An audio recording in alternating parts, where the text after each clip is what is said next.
In the early years of the 21st century, terrorism was used by governments across the world as a pretext to scare their populations into submission. Life became a surveillance grid nightmare, with every individual's actions ruthlessly catalogued and recorded by the state. Secret arrests, checkpoints, and warrantless searches spread.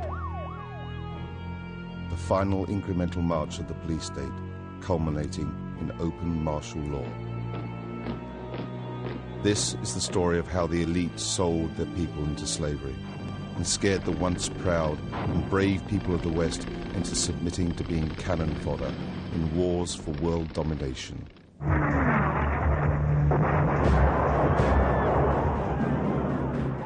Our enemies have made clear the danger they pose to our security. We're just right outside the security perimeter at this national security event in New York City, just a few hundred yards away from Madison Square Garden, where at least 10,000 police are stationed, supposedly providing security for the Republican National Convention and all the delegates and media that are going to be here. Sadly, we live in a world where, for the foreseeable future, you're going to have to provide security all the time. Who do you work for? Well, you need to tell us. I mean, this is a free country. Officer, can you tell me this guy's badge number? Secret Police just covers his badge up? Secret Police in America. This is what's called ambush journalism, and I disrespect you for that as well. So thank you and goodbye. The ritual? It's none of your damn business. We're also going to be talking to the protesters and finding out if the protesters are discussing real issues or if it's more of this phony left-right paradigm. On Monday, that Zogby poll was released that showed 50% of New York City residents believe the government had foreknowledge and made a conscious decision not to intervene. 50% of the people who live in New York believe that. Both candidates are cousins. They're skull and bones. They're bringing in big government and tyranny. The evidence is clear. The military-industrial complex was intimately involved in 9/11.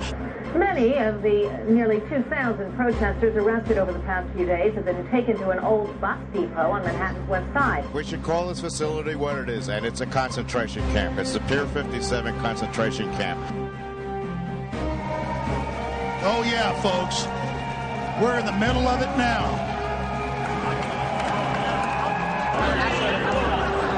Stop exploiting the 9/11 tragedy! Ladies and gentlemen, here is your Fuji-sponsored surveillance blimp. Rollback of our civil liberties, just like them telling us we can't stand on the sidewalk here. Yeah, we can. We went to court and we can.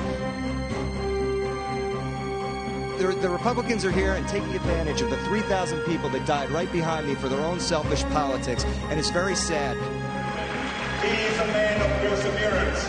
He is a man of inner strength. He's a leader who doesn't flinch, who doesn't waver, who does not back down.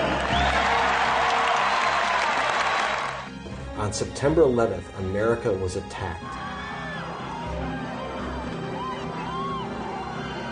Suddenly, on September 12th, according to John Ashcroft and George Bush, 270 million Americans became the suspects. Hey, Michael, why don't you talk about NORAD standing down?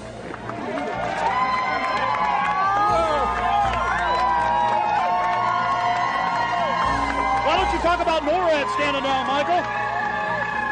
Why not the really hardcore 9/11 issues? My friends, this is totally surreal. I'm in the middle of police, machine guns, high-tech sound weapons that are being used in Iraq. And the would-be dictator is on the radio. I'm in the middle of New York City. It's a hellhole of surveillance and police state. And the Bill of Rights being torched, being destroyed. If you're here at 11:35, they will arrest you.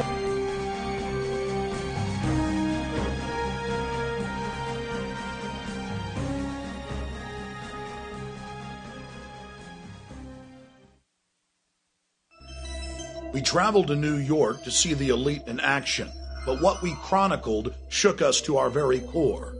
We were witnesses to the elite's ideology, to their mindset, their vision, their philosophy, and the martial law system that they are constructing, not just for the American people, but the population of the world. We're just right outside the security perimeter at this national security event in New York City, just a few hundred yards away from Madison Square Garden, where in just a few hours they'll be starting up the official coronation, Skull and Bones coronation Part 2 for John Kerry's cousin, George W. Bush, right here in New York City. We'll chronicle the police state, the surveillance blimps, the sound wave cannons. And we'll discuss 9/11 with New Yorkers by traveling to Ground Zero and find out how many of them are questioning the official story that has holes in it that you can fly a 747 through. You were saying that a lot of people aren't on the street now. What percentage of New Yorkers have left town? 50% have left? Are New Yorkers happy about the RNC coming to town? They don't. They're not happy? Sir, what percentage of New Yorkers like Bush and like the convention being here? I think about 10%. What does the other 90% think? They left city. What are you? Everybody's gone? How many, like 10% of the city's left? Half the city? What would you say is left? 80%. 80% has left? We'd been in New York about an hour before we were threatened with arrest for having our video cameras in the subway. Any one of them. May I ask you what you're doing, sir? Okay, will you tell me again so I know what to do? I'm not telling you what to do. No, ma'am. That's all I am telling you is that you got cops climbing out of... Okay, you have a convention and you have a terror alert in this city. Yeah. Okay. Well, I mean, tell me so I know what to do. I don't know what you should do. Have a nice time. Okay, you want 34th Street. Okay, any train here will take you to 34th Street.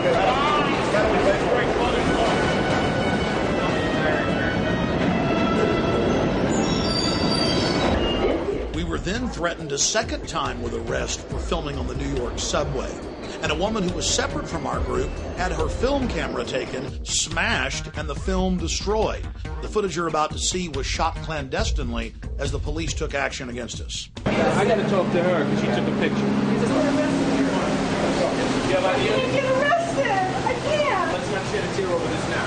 Why are we playing games? John, you're a witness to what just happened. What did we do? We took a picture of a homeless person, felt sorry for her, and gave her some money. And then we were promptly almost arrested by Port Authority police in a subway. The police had been arresting reporters across the city, and a judge had ordered them to stop, but that just seemed to encourage them.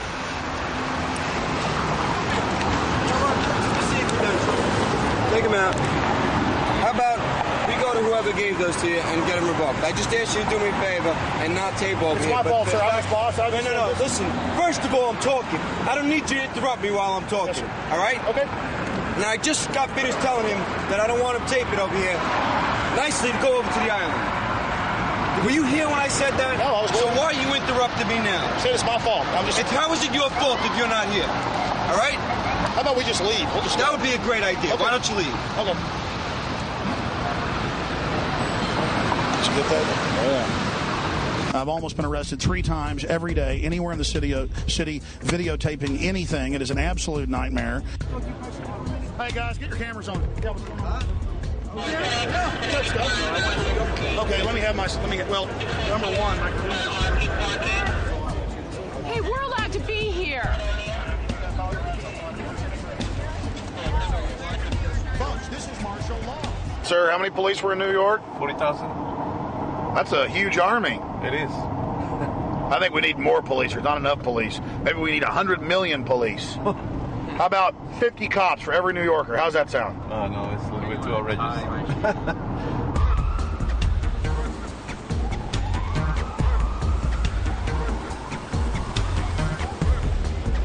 A few months ago, they had a new fake terror alert. Later, they had to admit it was fake, claiming that a couple of Muslim guys were down here trying to take photos and video of all of this because they wanted to attack it. And they said it was a brand new threat. But it turned out that it was over 4 years old. And then when we got here to New York for the convention, they busted 2 guys who supposedly were going to go after the subway. And then in that case, too, it turned out that that was fake, that wasn't real. But all of these are used to scare the population into submission and as a pretext to up the police state and the despotism. Straight out of The Running Man, right here in New York, we have police state surveillance blimps that are sponsored by Fujifilm. This is only the beginning. In the future, every major city will have a high-altitude blimp tethered to a cable with ground-penetrating radar that looks right through your walls and gives the government a black-and-white image of the inside of your home. This entire war on terror is truly a pretext to launch a military-industrial complex takeover of the entire society. Everything is now going to shift into prisons and surveillance and security. We're going out of the free market economy into the fascist economy. The elite has used socialism to consolidate the people's wealth. Now that it's under their control, they're going to phase out all of the programs for the population, and it's all going to corporate welfare. This is the new America. Sound weapons, police in black ski masks with automatic machine guns, and yes, helicopters swarming around surveillance blimps right here in New York City.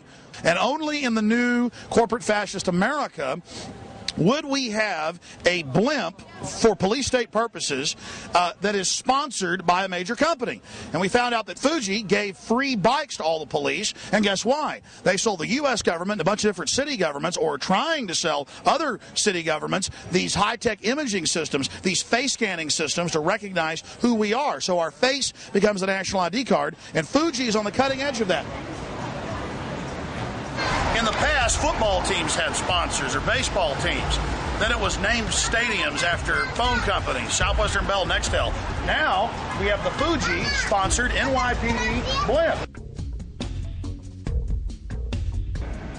Follow the blimp. The blimp just flew over. Yeah, follow that blimp. Don't lose it. They're using that blimp for surveillance. We always know where the protests are at. There it is, sir. Follow that blimp. No, Luis, what do you can say about it?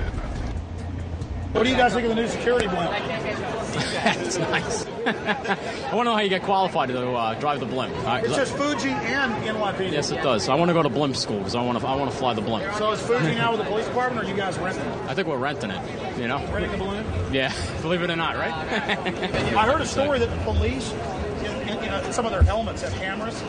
That I never heard. I saw it on Fox. Yeah, that's kind of crazy. What about the big sound wave guns? Where are those? I know nothing about. Did you hear about those? No, I didn't. Did you hear about how they got the sound? I can't comment on anything like that. Well, it was in the newspaper. I can't comment. I'm not allowed to comment on anything like that. On the, what are they called? The frequencies? I don't know what they're called. But you can't comment on them? No. You're not. You can neither confirm nor deny?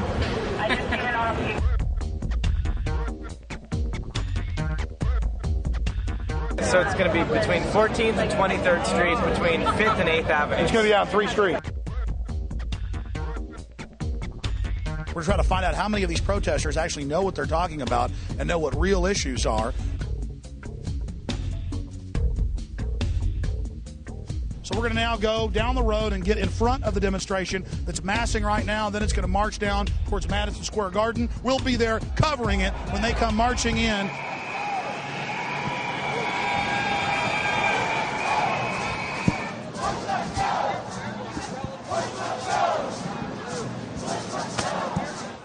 Sir, what do you think about the whole official 9/11 story?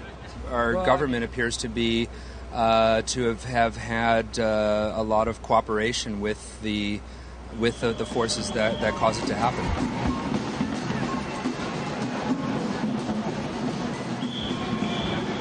But I'm here to tell the world that Bush is wrong. He's a liar. He's evil. He's consolidated power in a way that is, it's bad.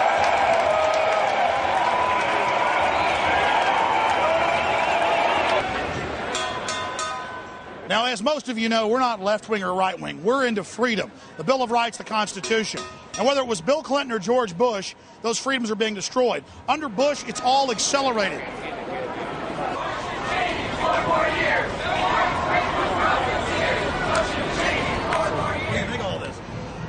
I think if they were going to have a convention, they could have picked somewhere better than New York.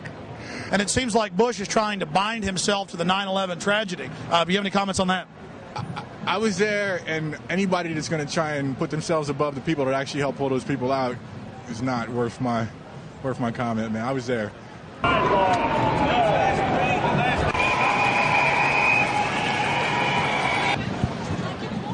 How's the convention going? Convention's going good, no problems. Everything's good. I heard some anarchists, though, were burning a dragon or a paper dragon.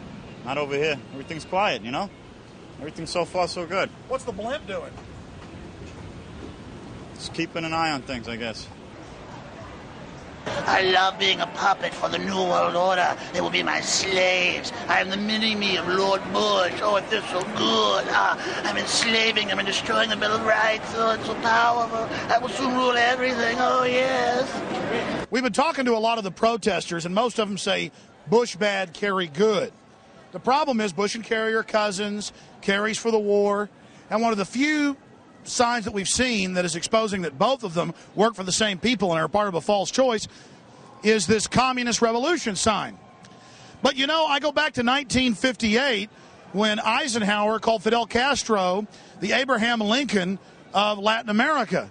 And so the problem is that it was actually the big central banks at the turn of the last century that created communism as a way to try to con the serfs back into serfdom. So again, another false choice is what we have here. Bush-Kerry equals more war. I agree. They're corporate fascists. It's all true.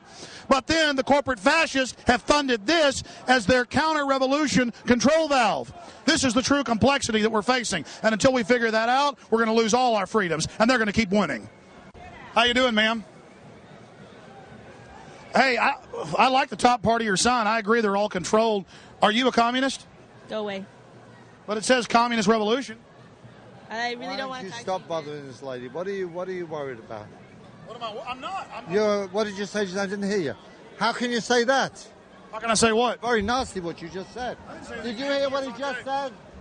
Did you hear what this guy just said? He said something terribly nasty. That stuff doesn't work. You know, I don't know. This isn't the 60s. Look, he's trying to agitate. This is not going to happen. This doesn't work, dude. This is not the 60s. Don't happen anymore. We're living in the. What I'm saying is, I'm saying. I don't know what you said, but I heard communism. On the side. Communism. You work for the U.S. government, don't you? This guy said over here. This guy's nasty. Boy, he is nasty. You are nasty. I'm nasty. I said that the communists work for the big banks. Oh, the big banks. This man is from the big banks. He's from Chase Manhattan. See this? He isn't interested in information. He's actually interested in putting out disinfo. Chase Manhattan and Citibank. And Citibank and Chase Manhattan are part of capitalism. You see, ladies and gentlemen, this is the communist for you. All disinfo, all propaganda. It's all part of capitalism. It's all part of capitalism, isn't it? You're a capitalist. You're a capitalist. You're a capitalist. The U.S. government admits they put Mao in. Capitalist. U.S. government admits they put Mao in. Capitalist. You're a capitalist, are you? How much money do you have on you if you're a capitalist? Free markets? What does that mean?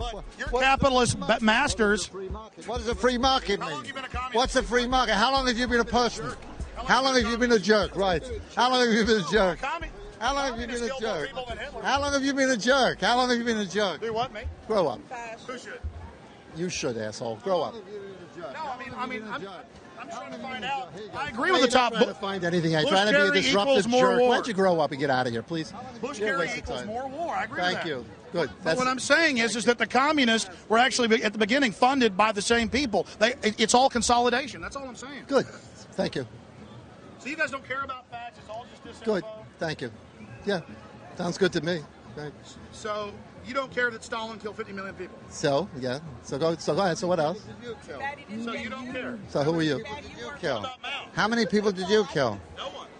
But your ideas killed millions and millions and millions. Capitalism. No, you're a capitalist. You're a pro-capitalist. Hands for blood, right? She wishes we were dead, right there. This is the one? She's the one walking around saying she wishes we were dead. Replay it for yourself. She clearly says that too bad Stalin didn't kill us. So we see these communists down here who say Bush, Kerry, both equal war. And we go, yeah, we agree with you.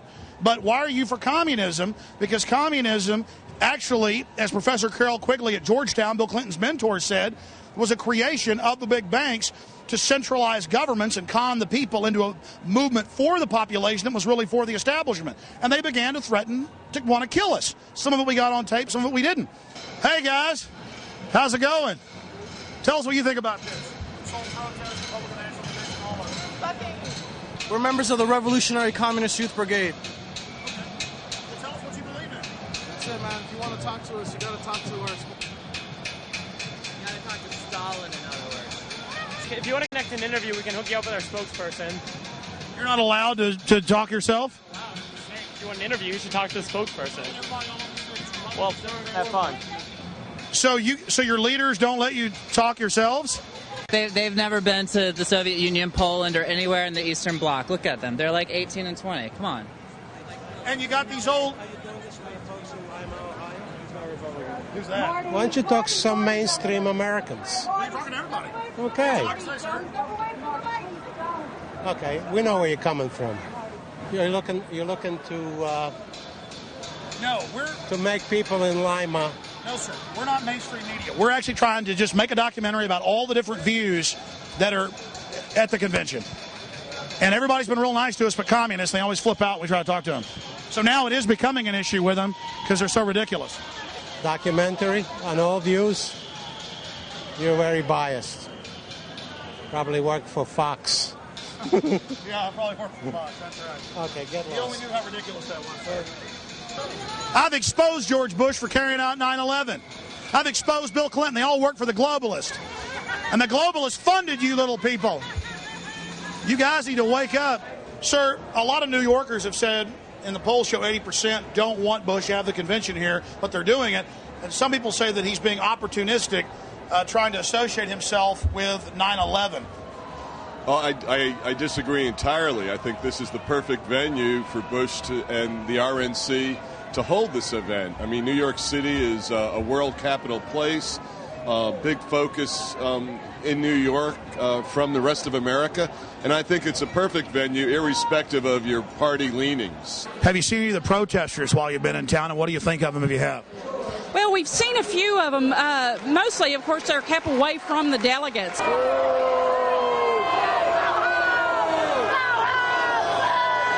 But to me, they're not New Yorkers. There's people that have come in and are trying to make New Yorkers look bad. They're a bunch of young kids. I'm wondering how many of those that are out there protesting, one, know what they're voting about, what they're protesting about, and two, are they going to even vote when it comes to the line? A lot of them are good people and have some legitimate issues, and I've seen people who aren't doing anything, whole streets just scooped up and arrested, and then they brought them out to the dock out there in an old condemned building with asbestos, it's admitted, and have 2,000 of them in there, no air conditioning and cages inside a kind of a Guantanamo camp. Well, I don't know of any of those issues and facts. If you're going to protest and there's a lot of security, this is just not the way to do it. Protest in another venue other than this. I firmly believe in the right to protest, but this is just not a good place to do it. We've had too much problems in this city to bring more problems to this city. September 11th for a reason as a selling point. This nation was scared to death when those towers went down. The term for it is called waving the bloody shirt. I thought it was manipulative. Get people appealing to people's emotions rather than their reason. I think they took advantage of a bad situation. So why are you out here? I'm from California and helping your documentary. We're here to protest the protesters. We're here to tell them they're just a bunch of leftist ingrates who are taking advantage of living in America. America is free because people have bled for this country. And we want a strong America, much like we want a strong police department, or we're going to have thugs ruling the streets. We want a strong police, which keeps it safe. We want a strong military, which keeps a good country. Yeah, the same Bible that the president is going to put his hand on that says no same-sex marriage. What are you doing hanging around a bunch of right-wing Christians? What are you guys doing hanging around us? This isn't Berkeley, pal. This isn't Berkeley, buddy. You can't spell Berkeley. How can they leave the borders wide open but then take our liberties? I'm all for closing the borders. Are you kidding? I'm from California. Our hospitals are costing us $80 for an aspirin because illegal aliens are going into our hospitals. I don't understand what the word is. Well, why hasn't Bush done something? Well, I would like to see him do a lot more with stopping those people from coming over our borders. I don't know what the word illegal and illegal alien means if we don't stop them. America is a great country. We annihilate our enemies. Would you please get that dog out of here? There are homosexuals here in New York. They're liable to think that's a gerbil on steroids. Let's be more sensitive. Where's PETA when you really need him? If those people are going to be in heaven back there, if those people are the ones who have armaments on their poster and everything, if they're going to be in heaven, I'm ready to go to hell. This New York is a good example, folks, of what you're going to get in your city, this complete control grid, this locked down city where everything is commercialized, whereas you did that bit on your show where they know what you're going to eat before you're going to eat it. You hear about those guys, thought criminals. They're going to blow up something. They have no weapons. Well, and this is the thing, Alex, a lot of these people down here, they want democracy, and it's amazing how they've been conditioned to ask for their own enslavement. It's all they know. They don't understand this is a republic. Look at all of this. I mean, you'd think these people were very informed. Explain the difference between a republic and democracy. Well, I mean, basically, the democracy is mob rule, and what these people don't understand is that if 51%, whether they're corporate, whether they're Bushites, whether they're Mexicans, decide their fate, then so be it. That's what they're asking for. We're in New York, ladies and gentlemen. Streets are jammed. My friend just called me, and he's right there with Michael Moore right now. I mean, all I want's 10 minutes. I want to say. Just tell me, and I'll put it in. Okay, cool. All right, cool. That's awesome. Thanks. Michael Moore is inside there. Now we're going to answer a question. Did Michael Moore expose the truth about 9/11, or did he whitewash it?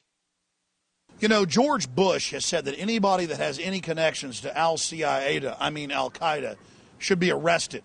Well, no one has greater connections to the Saudis and the House of bin Laden than the Bushes. They've been in business together for decades. George Bush actually started his first oil company way back in 1976 with a member of the bin Laden family and with their funds. The Bushes used them to go after the Soviets back in the 1980s.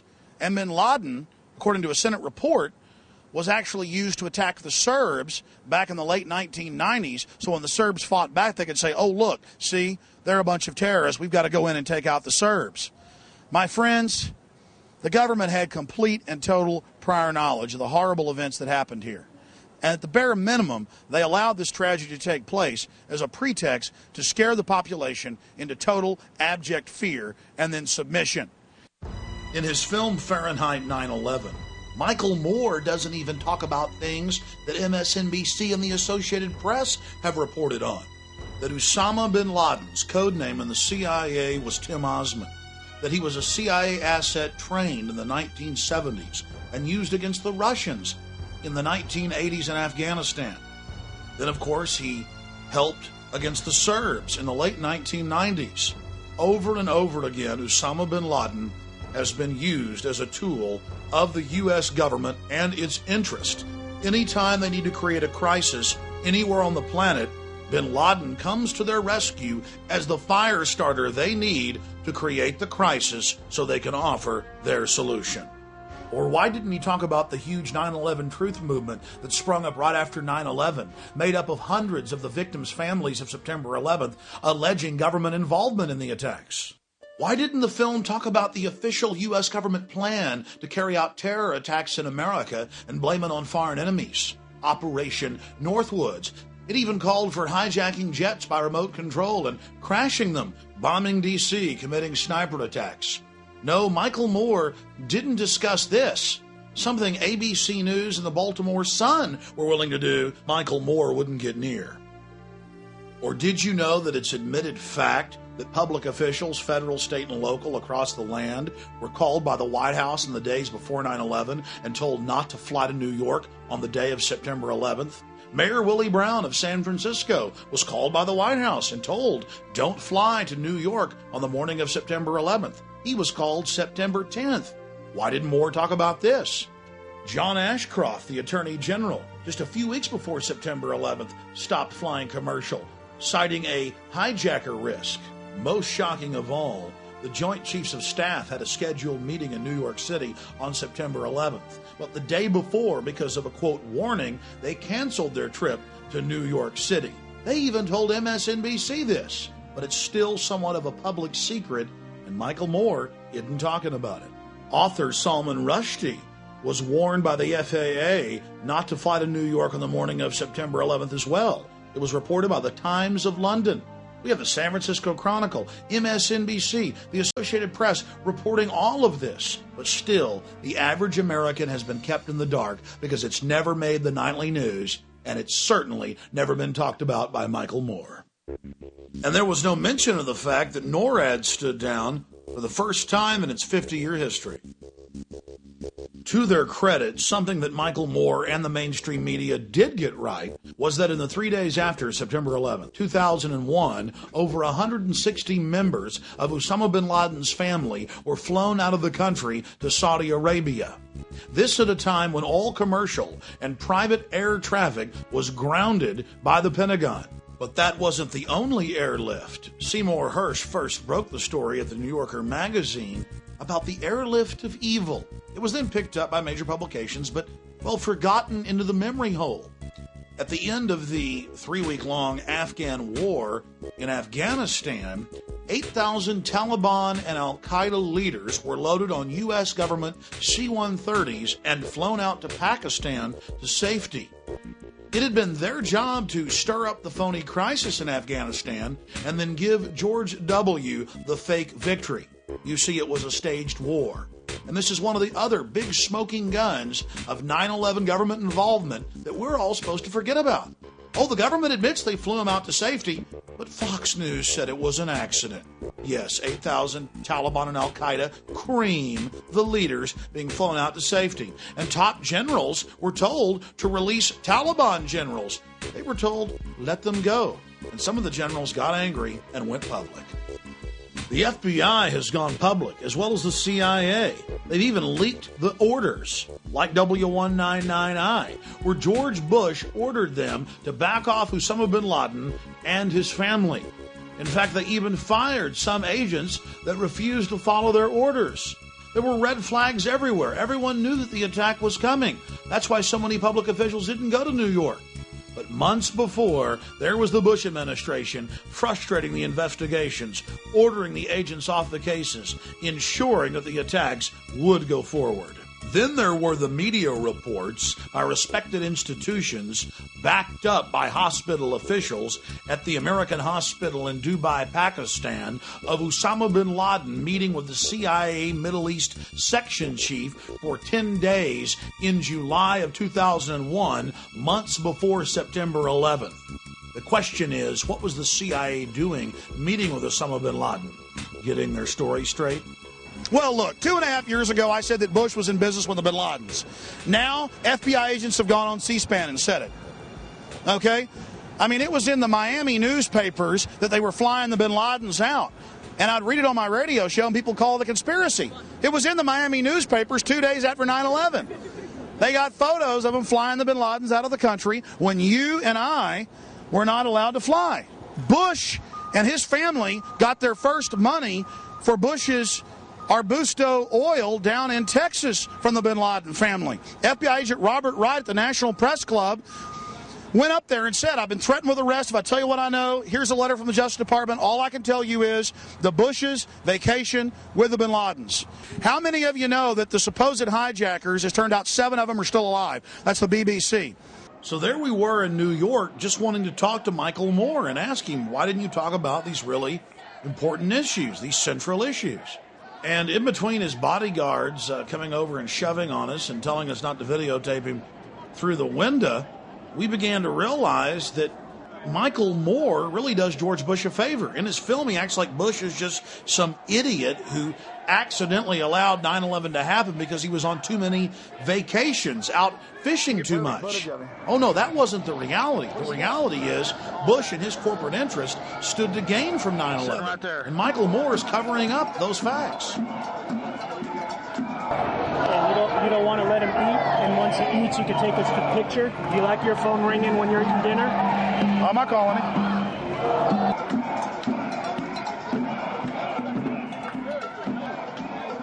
In reality, Mr. Moore had just completed his photo op for just a few minutes, marching at the head of the parade with other genuine establishment libs like Jesse Jackson. Then he ducked into the taco bar, had the general public thrown out, and began, well, gobbling. And I wonder what he was thinking while he was eating. Man, are they going to catch on to me? As the hours went by, are they going to find out that I'm really a fake and a corporate shill that flies around in a corporate jet? All those years I chased the corporate bigwigs around and was thrown out of office buildings and stood outside restaurants. And now I've become what I always said I hated. Or maybe I was always what I claimed I hated. Yes, Mr. Moore, we have nothing against you. But you made a film where you claim that you exposed George Bush. You gave him aid and comfort. You covered up the reality of premeditated involvement in 9/11 and played into that popular little folky image of Bush the idiot elf. Bush is a puppet for a hardcore global crime syndicate setting up a world government and turning America into a high-tech police state. But I guess, though, it won't matter to people like you. You'll have a fake war to fight, while all the time you're truly covering up the real political paradigm. Big paper Norwegian business there. Did he already sneak out? He's not. Out that way? He's gone. How many bodyguards does Michael Moore have? I can tell you. Pero aquel digo que definitivamente tienen ver allí como ahí. Hey, Michael, why don't you talk about NORAD standing down?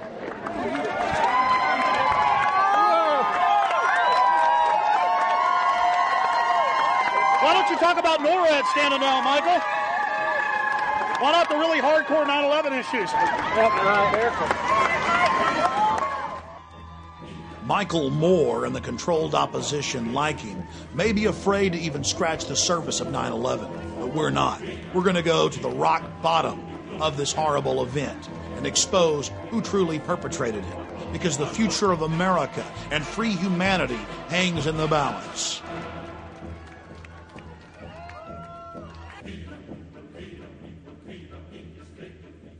My name is Greg Palast. I report for BBC Television. I was a writer for the Guardian newspapers, the main paper of Europe. The way they're covering protests here, let's see, there was a picture in the New York Times of a scantily clad woman who was listed as a young communist poet. Let's see, there was a AIDS protester, who looks scary and spooky and is about to infect the rest of America shown. But, you don't have what we're literally hundreds of thousands of average people just saying, we're fed up and we dissent and we don't like what's going on. Why don't you listen to us? That's what people are saying. Listen to us. We have a very interesting summer camp here in New York, 2,000 people locked up in a condemned building out on the pier. While the police say they've arrested 300, there are 2,000 being detained. What we see in Baghdad becomes in New York this week, Baghdad Light. So instead of heavy tortured shackles, you have plastic handcuffs, but it still has the same purpose: keep the population in line. This is not the United States of America that we pledged allegiance to as little kids. We were very proud of the First Amendment, and you could dissent in the USA, and now suddenly dissent is becoming, they're labeling dissent as unpatriotic. We're in New York City, right here on the Hudson River. And this condemned former bus station where they stored the buses is being used to hold over 2,000 protesters. And they admit that they randomly set up fences and scoop up whole crowds of people and then take them here. And for over 3 days, they've not let people talk to lawyers, call out, talk to their families. Some have been released. Some have gone to the hospital with rashes over their entire bodies. This building is condemned. The city admits it. The bus union wouldn't allow them to use it years ago, so they turned it into an emergency police facility. It's full of asbestos, chemicals, oils from decades and decades and decades in this 70-year-old building, and the average stay for someone scooped up in there is over 24 hours. The city even admits that. Many of the nearly 2,000 protesters arrested over the past few days have been taken to an old bus depot on Manhattan's West Side. But now the use of Pier 57 as a temporary holding facility is stirring up some controversy of its own. Protests are being held there to spotlight conditions. Some of those being detained say they're getting sick. There are reports of cramped conditions, rashes, chemical burns, and difficulty breathing. We should call this facility what it is, and it's a concentration camp. It's the Pier 57 concentration camp. The mayor has the nerve, and the police commissioner has the nerve to allow this to happen, to actually stick people in an oil-filled garage with asbestos. The orange nets are about 4 feet high. They're used in construction to wrap construction sites so people can't get in or out. And the police just bring them. Again, I was on television saying that bin Laden's a CIA asset and looks like he'll attack New York. Saying, call Washington, tell them to call off the attack. Hello, ladies and gentlemen. I'm so glad that you could join us today for this Wednesday, July 25th, 2001 broadcast. Tyranny is enveloping the globe, and the United States is a shining jewel the globalists want to bring down, and they will use terrorism as the pretext to get it done. So that's coming up in the second half of the show. Very important information. I'm going to put the call out that you call the White House and tell them, look, we've seen the news stories that you've wanted to blow things up, that you have blown things up, and that you're saying that 4 million of us are going to die and we need martial law and the Associated Press at one of your little drills you had, and that we're aware of who the terrorists are if you pull this. This can stop this Hitlerian Reichstag event. I want to put the toll-free number up for Congress. And I won't want you to believe Alex Jones. I want you to go get these news stories off my website. I want you to call these major newspapers. I want you to find out these statements were true by the White House about preparing for martial law. And I want you to let them know that if there is any terrorism, we know who to blame. The point is, if any terrorism comes, it's from this government. And if there was an outside threat like a bin Laden, who was a known CIA asset in the 80s, running the Mujahideen war, and whose family builds all the military bases over in Saudi Arabia right now, and sits on the board of Iridium Satellite, he's the boogeyman they need in this Orwellian phony system. I want the White House numbers up there now. A big part of this solution, after you research all the government terrorism and check out what I'm saying is true, call the White House and tell them, we know the government's planning terrorism. We know Oklahoma City and World Trade Center was terrorism. We know the Joint Chiefs of Staff wanted to blow up airliners, Baltimore Sun. If you do it, we're going to blame you because we know who's up to it. Or if you let some terrorist group do it, like the World Trade Center, we know who to blame. And you could save the planet. I'm calling it Operation Expose the Government Terror.